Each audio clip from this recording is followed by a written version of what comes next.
Hi, this is Reverend Crystal. My voice just changed a little bit. It's almost 2 o'clock. Just kind of checking the microphone, making sure that everything is running okay. Um, it is now 2 o'clock.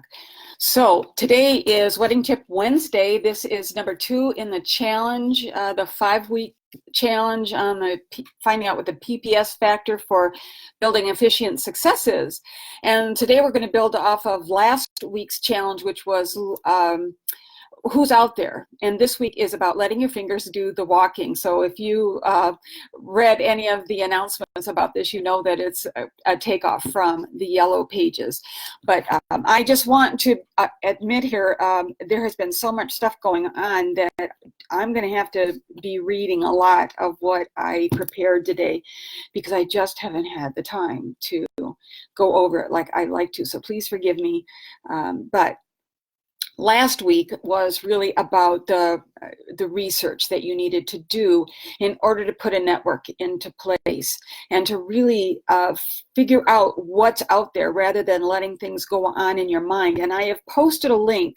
So when you look at the description about this Facebook Live today, if you'll click the see more, there's the link to last week's Facebook Live video so that you can go ahead and check that out. And then there's also some freebies that are in the feed that you can just download, and those will be in the file tab on the Facebook page. Okay, so, and this is the group, the Facebook group. I got to keep those two straight. So this week I'm going to share with you, it's a little, I said there was going to be 5 things, but there's actually going to be about 6 things that you can do to build off of the research that you did last week. So just a little bit, I'm Reverend Crystal. I've been doing weddings for 29 years, and about 23 of those years were spent running a church. And I love doing weddings much more than running a church. But and one of the reasons is because I meet wonderful people. I get to go to beautiful places. It's just a lot of fun because not always, but most of the time, doing weddings is really a joyful occasion. Sometimes people are so freaked out and so nervous that it's not always a lot of fun for them. But it's also a chance for me to be creative and just to be in so many different settings. I can build relationships with people, the ones that I really connect with. So I love it, and I really do appreciate the good income that it provides. So these challenges, these 5 challenges that will be over the first week, the first Wednesday in October, are for people who really want to build their wedding business. They want to take their officiant skills from being just average to being, you know, dare I say, awesome, because there are certain things that you can do. So if you're just a person who wants to get people to sign a marriage license and you're not very invested in it, then this Facebook group or these challenges or even Wedding Tip Wednesdays are probably not going to be for you. So I see what these challenges are about is that you have the opportunity, we have the opportunity as officiants to make the world a better place, because we are seeing the world through a bigger picture. Through the ceremony, we see the ceremony as taking place in something that is a bigger picture. It's not just a day. It's really about helping a couple and their family and friends create memories, and in really kind of impressing the souls of the people that we're marrying with the responsibility and the joys of marriage. So this challenge is, I call it the PPS factor, and one P is for psychological, the other P is for practical, and the other one is spiritual.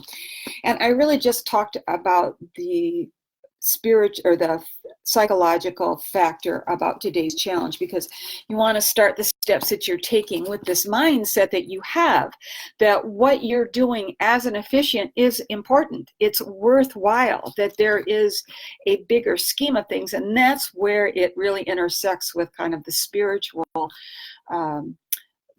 factor of being an officiant. So as an officiant, when we're looking at it from the spiritual aspect, we're really looking beyond all the flowers and the gowns and, what the DJ is doing and, what the coordinator is saying, and to the fact that people are enacting a ritual that is used in all cultures and has been used for ages. And it really advances the culture, because this is the thing that I think is really important, is that the world is made a better place when two people are willing to say, you're my favorite person. I am going to be there for you through thick and thin, no matter what happens, to make love the backdrop from which we live and move and have our being. So our love really makes the world a better place. This is one of the things that I say in my own ceremony, is that their love makes the world a better place.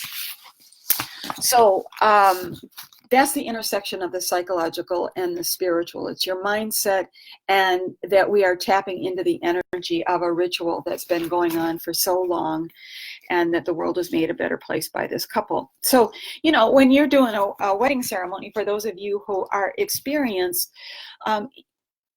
you know that your couples are probably focused on wanting everything to be perfect, everything to go great. The weather's, if they're doing it outside, the weather's got to be absolutely awesome. But no matter what those kinds of things are that are going on, as the officiant, our job is to stay focused on the presence of a greater love that is bringing these people together, so that love can be more in the world, and that love can work through and be present through this couple for the rest of their lives together.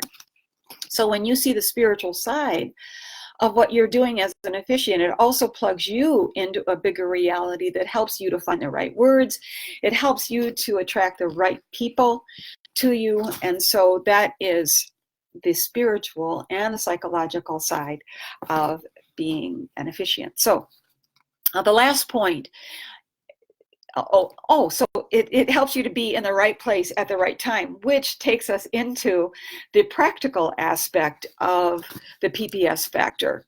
So last week, what you did is you identified the areas that you were willing to travel to, because you may not want to travel 100 miles or 150 miles, especially for $25 fee. So you go, and then when you determine what places you were willing to travel to, then you Googled in that area what were different wedding venues, which were wedding sites, where can people get married in that geographical area, anything like that, which helped you to put together a list of different places that will host weddings. And one thing that I forgot to mention, but you can also do that this week, is that you can also talk to recreational areas to find out what kinds of parks or beaches or wooded settings will allow people to have a low cost or even a free small wedding ceremony there, so that you have this nice list. So and then if you saw any of the comments, you saw that John suggested that you can also do this kind of research and apply it towards wedding coordinators, photographers, DJs. What we're trying to do is to help put together a whole network of people who know who you are. And what I'm going to talk to you about today is also going to help you to establish who you are within this network of people who can help you to be a greater success. So let's move on to the practical challenge this week of letting your fingers do the walking. And so you found out this info, but now you're going to have to move your feet once you let your fingers do the walking. So what I'm going to suggest that you do is that you go onto the website of these locations that you found, and at least 3 of them. You can go onto their website, you can look at the Facebook page or their Instagram page. And then I want you, first of all, to look for anything unique or new that they offer, like whether it's a new kind of wine that they're offering, maybe there is a new employee, maybe they've changed owners, or how long they've been in business. Some people are always expanding or they're remodeling. You want to take note of those kinds of things. Whatever is unique. One of the sites that I first visited and that I visit regularly to remind them that I'm still doing weddings has a story about a ghost being there. And so when I connect connect with them, I'm always asking them what the latest is on the ghost. And the reason to do this is that it's making a connection. They're seeing that you care enough to have found out something about them, and that you're then putting that into the conversation, because really the name of the game is about connection. And I don't mean to diminish the importance of this by saying that it's a game. It's not really a game, but it's about making a connection.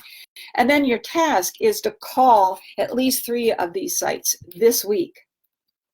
So, and then when you talk to them, these are the things that I'm going to suggest that you ask them about. Ask if they have, number 1, a preferred vendors list. And what do they need from you to get on that preferred vendors list? Okay, because they may have certain stipulations. And then the next thing is, who's in charge of coordinating events there? And then you want to get their email list, their email phone number if you can, if they have a direct phone line, and do they have hours that they keep?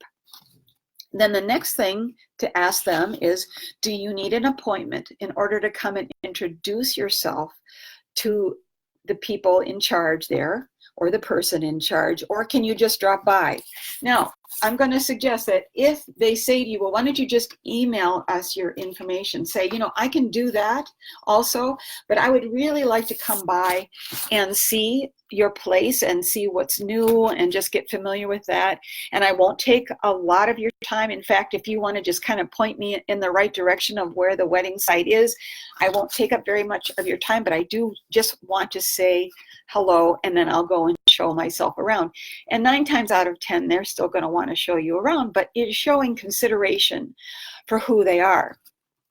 And then when you show up, because don't make an appointment unless you are going to keep it, because one of the big things that vendors want to do, as well as what couples need, is they need to know that when you say you're going to do something, you're going to do it. So when you show up, you're telling them that you can be relied on to do exactly that, to show up when you say that you're going to show up.